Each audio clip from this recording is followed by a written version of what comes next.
Assalamu alaikum. I'm Munazza Niazi. Today we will discuss about the mycobacterium. Mycobacterium is aerobics. They need the oxygens for their growth. In the last lecture we have discussed about gram positive and gram negative bacteria. Gram positive और gram negative bacteria को हम किस पे categorise करते हैं on the basis of cell walls. Now the microbacterium tuberculosis is acid fast bacilli. जो micro organism ना तो ग्राम पॉजिटिव होते हैं ना ग्राम नेगेटिव होते हैं. Never gram positive and not gram negative. They have are called gram acid fast bacilli. Acid fast bacilli किस तरीके से होते हैं? रॉड शेप के होते हैं. Here you can C in the diagrams. There are over the 80 named species of the mycobacteria. The most familiar of the species are the Mycobacterium tuberculosis.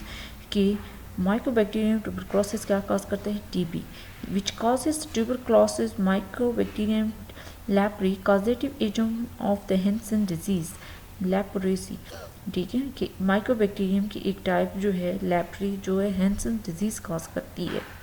They are virtually the only bacteria that are acid fast. On the exceptions is a nocardiosteroid, the major causes of the nocardiasis, which is also acid fast.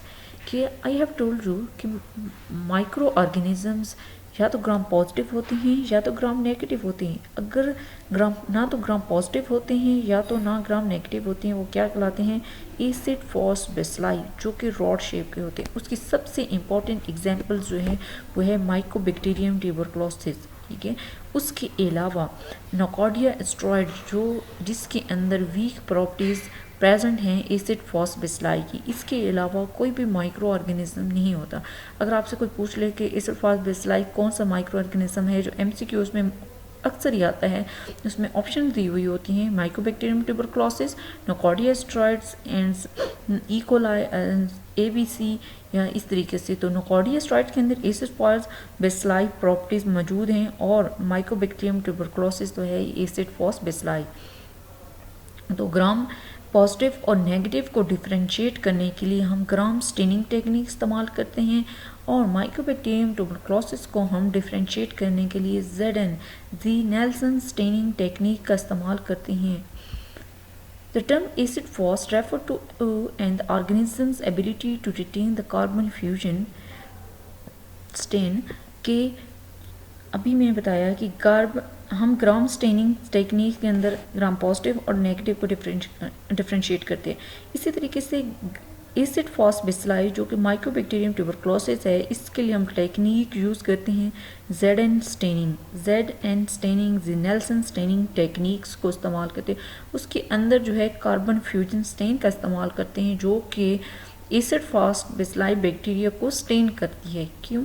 The lipid content, the high lipid content approximately 60% of their cell walls makes the mycobacteria acid fast. ठीक है कि acid fast जो mycobacterium tuberculosis है उसकी cell wall के अंदर 60% किस चीज़ का कंटेंट होता है? लिपिड का. MCQs पॉइंट ऑफ व्यू से भी बहुत इंपॉर्टेंट है और वैसे भी कि किस तरीके से क्यों इनको कहा जाता है एसिड फास्ट बेसिलाई, ये भी. The first member of this genus to be identified was Lepra bacillus, discovered by the Hansens in 1868. एक साइंटिस्ट था एल्मर हैंसन जिसने 1868 में जो है बेसिलस के बारे में बताया था और इसको आइडेंटिफाई किया था, उसकी प्रॉपर्टीज़ के बारे में बताया था. Here you can see in the diagram किस तरीके से ये डिजीज़ होती है. स्किन्स किस तरीके से जो है वो खुदरी टाइप से और हो जाती है और फेस की फीचर्स देख सकते हैं. माइकोबैक्टीरियम ट्यूबरक्लोसिस में है. माइकोबैक्टीरियम ट्यूबरक्लोसिस जो है इसकी कॉमन टाइप है जिसको हम आज स्टडी कर रहे हैं इन द डिटेल्स. बाकी भी इसकी काफ़ी टाइप्स हैं, इनको हम स्टडी नहीं, बस आपको आइडिया होना चाहिए. Property of the Mycobacterium tuberculosis क्या है? तो grow slowly, it has a doubling time 18 hours. वैसे ही जो कोई भी बैक्टीरिया होता है उसको ग्रोथ करने के लिए तकरीबन 20 मिनट, जैसे इकोलाई की एग्जांपल है, हर 20 मिनट्स के बाद वो डबल्स हो जाते हैं। लेकिन जो माइकोबैक्टीरियम ट्यूबरकुलोसिस, इसको 18 आवर्स की ज़रूरत होती है, in the contrast to the most bacteria which can double in hours और लेस। ठीक है, इन द नंबर कह रहे हैं कि जो माइक्रो ऑर्गेनिजम्स हैं, दूसरे बैक्टीरिया जैसे इकोलाई की एग्जांपल ले रही हूँ, उसका जो टाइम है वो ये 20 मिनट है। कुछ माइक्रो ऑर्गेनिज्म 1 घंटा या इससे भी कम टाइम में जो है डबल हो जाते हैं। ये कब, जब हम इनको लैब के अंदर ग्रो कर रहे होते हैं तब की बात कर रहे हैं, वैसे भी जब बॉडी के अंदर इन्फेक्शन काज करते हैं तब भी। तो इस जो माइक्रोबैक्टीरियम है उसमें कितने 18 आवर्स लेते हैं।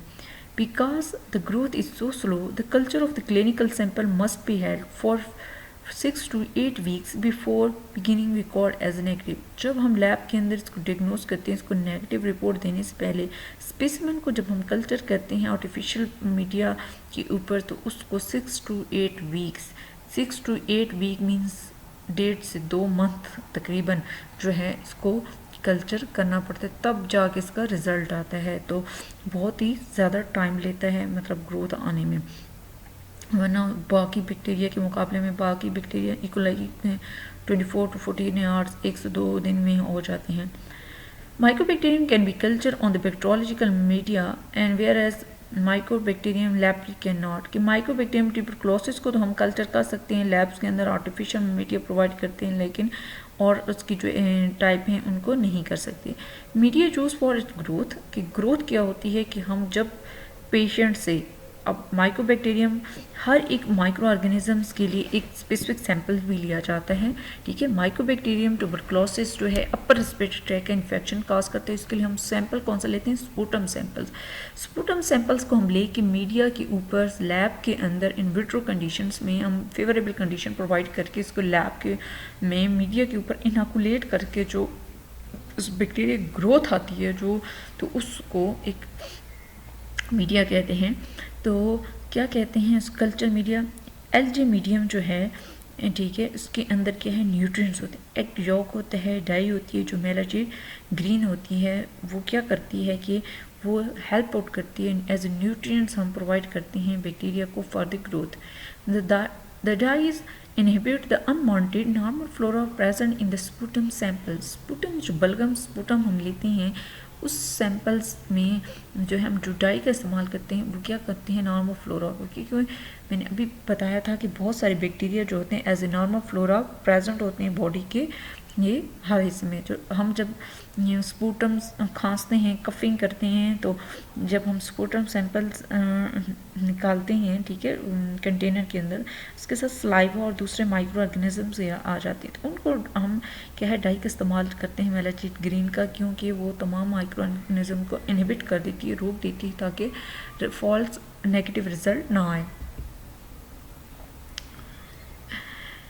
माइक्रोबैक्टीरियम ट्यूबरकुलोसिस किस तरह से होता है, अब रॉड शेप होता है, ठीक है, स्ट्रेट स्लाइडली कर्व होते हैं साइड से, ठीक है, ये नॉन मोटाइल्स होते हैं, non spore forming and non capsulated होते हैं। माइक्रोबैक्टीरियम ट्यूबरकुलोसिस रेजिस्टेंस होते हैं किसके, एसिड फॉस्फेसिलाई के। इसके अंदर हम NaOH सोडियम हाइड्रोक्साइड का इस्तेमाल करते हैं क्लिनिकल सैंपल, वो डिस्ट्रॉय करते हैं अनवांटेड बैक्टीरिया की। हमें चाहिए माइक्रोबैक्टीरियम ट्यूबरकुलोसिस, लेकिन इसके अलावा अगर उस सैंपल्स के अंदर कोई ह्यूमन सेल्स हैं, कोई ऑर्गेनिजम्स हैं, तो उसको क्या है NaOH के है रिमूव कर देते हैं, डिस्ट्रॉय कर देते हैं, लेकिन जो माइक्रोबैक्टीरियम ट्यूबरकुलोसिस है उसके ऊपर इफेक्ट नहीं करता। ठीक है, अभी मैंने कहा रेजिस्टेंट है, एल्कली और एसिड के खिलाफ जो है माइक्रो ऑर्गेनिज्म जो माइक्रोबैक्टीरियम ट्यूबरकुलोसिस का है रेजिस्टेंट है, मीन्स उसका इफेक्ट नहीं होता।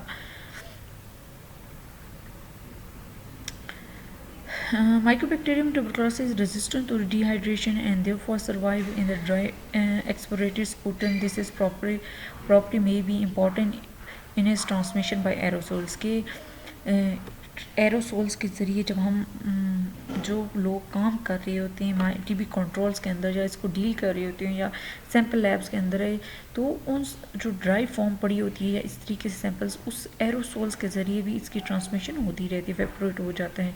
तो जो लोग फॉर एग्जांपल्स योर आप पेशेंट्स को क्या कहते हैं, पेशेंट्स एक है वो स्पूटम सैंपल्स लेके आता है और इस तरीके से रख देता है और पेशेंट उसको बगैर मास्क किए आप उसको ट्रीट कर रहे हैं, तो इस तरीके से क्या है एरोसोल्स के ज़रिए उसकी ट्रांसमिशन बैक्टीरिया जो है आप उसको इनहेल कर रहे हैं।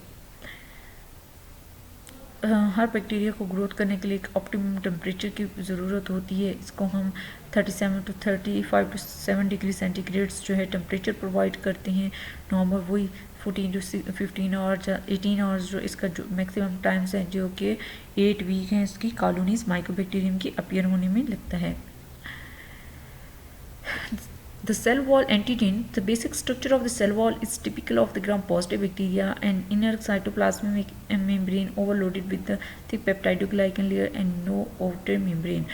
के कंट्रास्ट में बात करें कि जो बैक्टीरिया हैं, ठीक है, दूसरे जो ग्राम पॉजिटिव नेगेटिव बैक्टीरिया हैं, उनकी जो पॉजिटिव की बात करें उनकी लेयर में उनकी सेल वॉल्स के लिए साइटोप्लाज्मिक होते हैं, पेप्टाइडोग्लाइकन्स वगैरह होती हैं। लेकिन जो माइक्रोबैक्टीरियम ट्यूबरक्लोसिस है उसकी जो सेल वॉल है किस चीज़ की बनी हुई है, लिपिड की। लिपिड इसके अंदर कितनी परसेंट लिपिड है, 60%। तो lipid protein and polysaccharides are sugars. There is lipid constitute 60% of the cell wall weight and contribute to the several biological properties. Lipid of the cell wall, particularly mycolic acid, के जो collective lipids जो होते हैं कि lipid की बनी हुई होती है माइक्रोबैक्टीरियम की सेल वॉल, ठीक है, उसको कलेक्टिव क्या कहते हैं, mycolic acid. Mostly MCQs point of view से आता है कि the cell wall of the microbacterium tuberculosis is mycolic acid, acetic acid, nitric acid. तो माइकोलिक एसिड जो है वो उसकी बनी हुई होती है, उनको कलेक्टिवली कहा जाता है। Here you can C in the diagrams inner most layer जो है साइटोप्लाज्मिक है, इसके माइकोलिक एसिड देख सकते हैं। आउटर मेम्ब्रेन ये देखिए सबसे ज़्यादा कंटेंट जो कि माइकोलिक एसिड होते हैं, जो कि ग्लाइको के हैं लिपिड्स हैं, और ग्लाइकोलिपिड्स हैं जो कि लिपिड्स कंटेंट इसका है, इसका बना हुए होते हैं। Transmissions and epidemiology and transmission किस तरीके से ये माइक्रो ऑर्गेनिज्म स्प्रेड होता है। तो microbacterium tuberculosis transmit from person to person by their respiratory aerosols and initial site of the infection is the lungs. के किस तरीके से स्प्रेड होता है, एक दूसरे से एक पर्सन से दूसरे पर्सन में स्प्रेड होते हैं एयरोसोल से। जब हम बात करते हैं, आपने कभी ऑब्जर्व किया एक पर्सन दूसरे, इसलिए कहते हैं सोशल डिस्टेंस मेंटेन रखें, क्योंकि एक पर्सन जब बात कर रहा होता है तो उसके मुंह के अंदर से ड्रॉपलेट, वाटर के ड्रॉपलेट जो है स्क्रीट होके आउटसाइड पे आ रहे होते हैं। अगर आपका दरमियान डिस्टेंस कम है तो आप अगर एक इन्फेक्टेड पर्सन है, आपको नहीं पता वो इन्फेक्टेड है, तो उस तरीके से उस पर स्प्रेड हो जाते हैं। कोरोना की भी एग्जांपल ले लें, कोरोना वायरस की, वो भी माइक्रो ऑर्गेनिज्म वायरस है, उसमें का भी प्रॉपर्टीज़ ये हैं कि वो एयरोसोल्स यानी कि एक पर्सन से दूसरे पर्सन में स्प्रेड होता है। एक पर्सन इन्फेक्टेड है उससे दूसरे में स्प्रेड हो जाता है, ठीक है। हर एक बैक्टीरिया का एक साइड होती है जहाँ पे जाके वो इन्फेक्शन काज करता है। तो माइक्रोबैक्टीरियम का इनिशियल साइड जो है वो लंग्स है, वहाँ पे जाके क्या है इन्फेक्शन काज करता है। Most transmission occur by the aerosol generated by the coughing of smears. Positive people, the sputum contain the detectable bacilli in the acid fast के जब कफिंग की वजह से एक फॉर एग्जांपल एक पर्सन है वो टीबी कंट्रोल में काम कर रहा है, जब वो पॉजिटिव टीबी का पेशेंट है, जब वो कफिंग करता है, खांसता है, स्नीजिंग करता है, उसके जो ड्रॉपलेट हैं वो स्क्रीट होके जाते हैं दूसरे पर्सन में या इन्वायरमेंट के अंदर, इस तरीके से दूसरे से। तो इसके लिए प्रिकॉशंस में ये हैं कि उसको मास्क पहनना चाहिए प्रॉपरली, ठीक है। तो मास्क पहनने से जो है वो जो उसकी रेशो है कम हो जाती है। Bacterium bovis is also called the tuberculosis in the humans. Mycobacterium bovis is found in the cow milk, which unless pasteurized and can cause a gastrointestinal tuberculosis in the humans.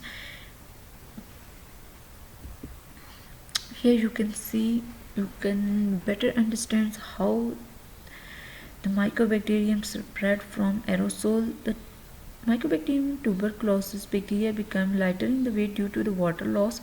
Here you can see a patients and he close person है, ठीक है। इसके lungs cavity में आप देख सकते हैं, उन्होंने शो किया हुआ है कि ये इन्फेक्टेड पर्सन है, ये कफिंग कर रहा है, स्नीजिंग कर रहा है। तो एयर ड्रॉपलेट्स जो है मॉइस्ट कंटेंट की वजह से इसके अंदर से ये बैक्टीरिया डर टू निकलते जा रहे हैं, ठीक है।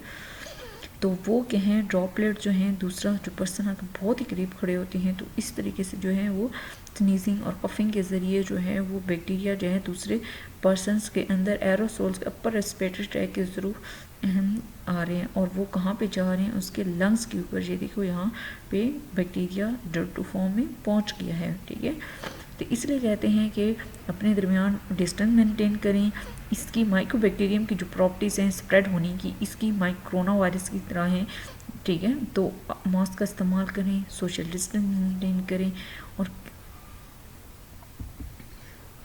ये जो कैन सी ये लंग्स किस तरीके से इफेक्ट करता है कि इनिशियल इन्फेक्शंस में यहाँ पे स्प्रेड हुए, लेटर ऑन पूरे लंग्स को, कैविटी को डैमेज कर देते हैं इनिशियल से क्रोनिक स्टेज तक। माइक्रोबैक्टीरियम की पैथोजेनेसिस क्या है कि microbacterium tuberculosis produce no toxin, does not contain the endotoxins product in its cell walls. No microbacteria produce the toxins. In fact, the macrophage and other endothelial cell. Macrophage is a type of the micro organisms. जब भी एक general phenomena है, ये जो आपको discuss कर लेती हूँ, कि जब भी कोई इन्फेक्शन होता है, जब भी कोई बैक्टीरिया जो है या वायरस है, कोई भी चीज़ ह्यूमन बॉडी के अंदर क्या होती है, इंटर होती है, तो हमारे जो डिफेंस इम्यून मैकेनिज़्म को, डिफेंस मैकेनिज़्म जो है वो फर्स्ट लाइन ऑफ डिफेंस जो है आपकी स्किन है, ठीक है। स्किन के ज़रिए से उसको अगर क्रॉस करके कोई भी ऑर्गेनिज्म इंटर हो चुका है, तो इसके बाद जो है कौन सा है, वाइट ब्लड सेल्स जो हैं वो क्या करते हैं, वो इन्फेक्शंस को रोकने की कोशिश करते हैं, उसको इन्फेक्ट होने से इन्फेक्शंस को रोकते हैं। तो मैक्रोफेज जब भी इन्फेक्शन स्प्रेड, सबसे पहले इन्फेक्ट कौन रहे हो रहे हैं, मैक्रोफेज, जो कि फाइट करते हैं इन्फेक्शंस के खिलाफ। दूसरे सेल्स जो हैं endothelial cells. Mycobacterium survives and multiply in the cellular vacuoles, ठीक है। माइक्रोबैक्टीरियम जो है एरोसोल्स के थ्रू अपर रेस्पिरेटरी ट्रैक में लंग्स तक पहुंच गया, ठीक है। उसको जो इनिशियल साइड इन्फेक्शन है वहाँ पे उसने पहुंच गए, वहाँ पे उसने सर्वाइव करना है, सर्वाइव करेगा और मल्टीप्लाई करेगा, खुद की कॉपीज़ बनाए, मीन्स की बढ़ाएगा, अपनी कॉलोनीज बढ़ाना शुरू कर देगा। उसका इनिशियल से, जैसे कहते हैं इनिशियल स्टेज इन्फेक्शन है क्रोनिक, इसी तरह इनिशियल में नंबर ऑफ बैक्टीरिया की जो है वो कम होती हैं, वो कम डैमेज होता है। जिस तरह का मल्टीप्लाई होता जाएगा इन्फेक्शन क्रोनिक की तरफ बढ़ेगा, और वो क्रोनिक जो होगा वो इस तरीके क्यों होता है कि वक्त के साथ साथ बैक्टीरिया आपको मल्टीप्लाई करते हैं। कहाँ पे कर रहे हैं, सेलुलर वैक्यूल। सेलुलर वैक्यूल्स क्या हैं, स्पेस और वेजिकल हैं साइटोप्लाज्म ऑफ द सेल्स के दरमियान। इसको क्या कहते हैं, फेगोसोम्स।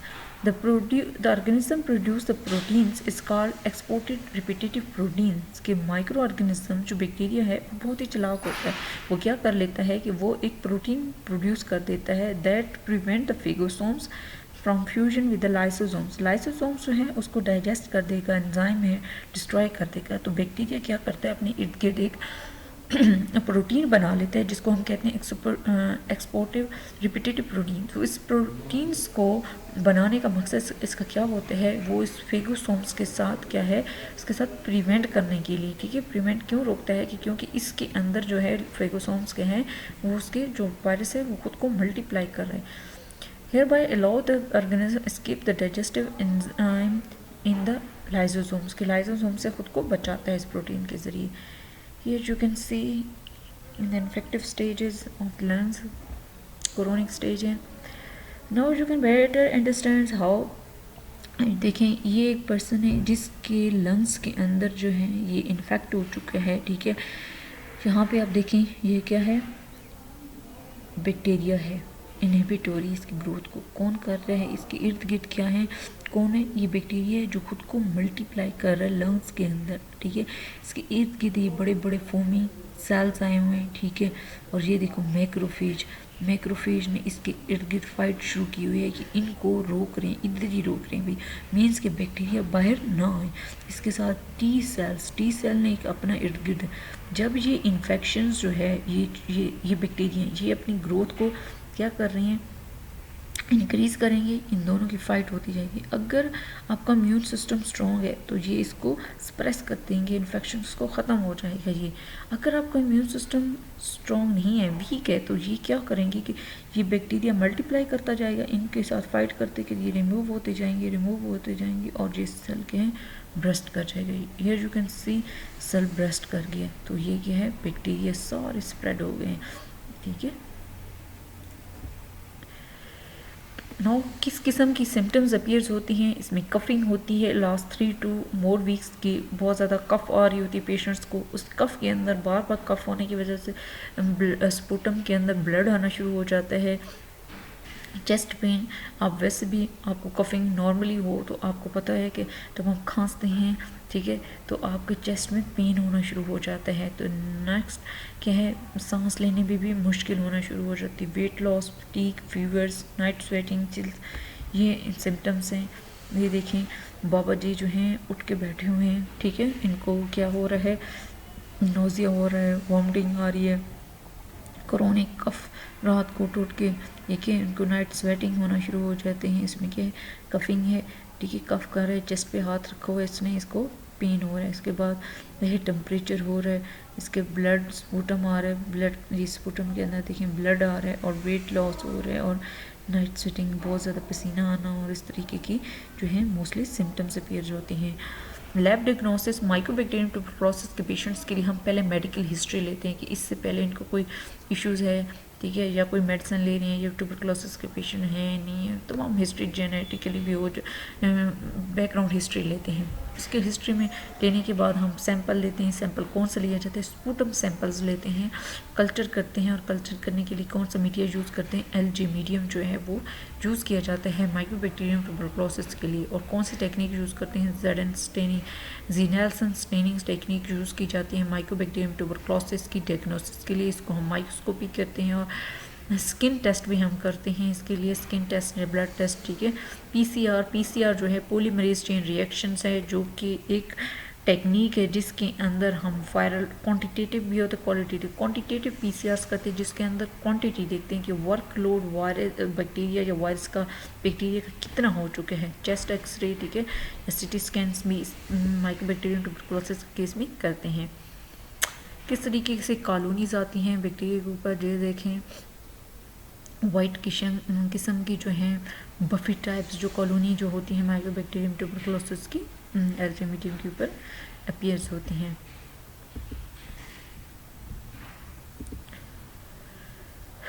ट्यूबरकुलिन टेस्ट जो है या स्किन टेस्ट क्या होता है, इसमें क्या होता है, हम इंजेक्ट करते हैं और fluid into skin of the lower arms, here you can सी, ठीक है। 48 to 72 hours later check the reaction and diagnose on the basis of the size of the vein, ठीक है। here you can see dose कौन से इस्तेमाल करते हैं, PPD एक ट्यूबरकुलिन्स आता है लिक्विड फॉर्म, ठीक है, फ्लूइड फॉर्म आती है, उसमें से हम 1 डोज लेते हैं 0.1 ml, ठीक है, जो हम इंसुलिन्स के लिए यूज़ करते हैं। ये देखें सिरिंज ये वाली इस्तेमाल करते हैं, यहाँ से हम स्केल से, ये देखो यहाँ से आर्म से लेकर इस दरमियान, इस यहाँ से एक जो है स्किन्स के अंदर पंचर करते हैं वो फ्लूइड पीपीडी जो है, और उसके बाद जो है 48 to 72 आवर्स के बाद देखते हैं, अगर हम पेशेंट से कहते हैं इसको वेट नहीं करना, गीला नहीं करना, और उसको मार्कर से मार्क कर देते हैं। उसके बाद इसको हम कहते हैं पेशेंट से हम पूछते भी हैं इसमें कोई रिएक्शन हुआ था नहीं हुआ था या, तो उसके बाद जो है रिएक्शन देखते हैं और इस तरीके से स्केल से इसकी मेजरमेंट करते हैं। मोस्टली ये टेस्ट जो है किया जाता है ट्यूबरकुलोसिस के पेशेंट्स के लिए।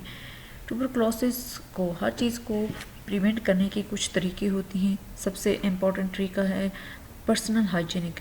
जिस इंसान की पर्सनल हाइजीनिक कंडीशन इम्प्रूव होती हैं, साफ़ होती हैं, उसमें कम होते हैं चांसेस इन्फेक्शन स्प्रेड होने के, ठीक है। अब अल्कोहल को नहीं पीनी चाहिए, अपने नाइट साइकिल जो स्लीपिंग साइकिल है उसको मेंटेन, हेल्दी फूड्स खाएं, ठीक है, सन बाथ लें, सन इम्यूनाइजेशन वैक्सीन लें, अपने घर को साफ़ रखें और प्रॉपरली कुक फूड खाएं। BCG वैक्सीन जो है फर्स्ट 1921 में जो है इसको इंट्रोड्यूस करवाया गया, इसको यूज़ किया जाता। Only vaccine is available today for the protection against the tuberculosis, ठीक है। It is most effective in the protecting the children from the disease. 0.1 ml जो है इंट्रा डर्मेनिकली जो है दी जाती है, इसको इंजेक्ट किया जाता है। इंजेक्शन के ड्यूरेशन के 15 to 20 ईयर्स, ठीक है। इसको प्रोटेक्शन देती है। एफिकेसी 80% एफिकेसी है।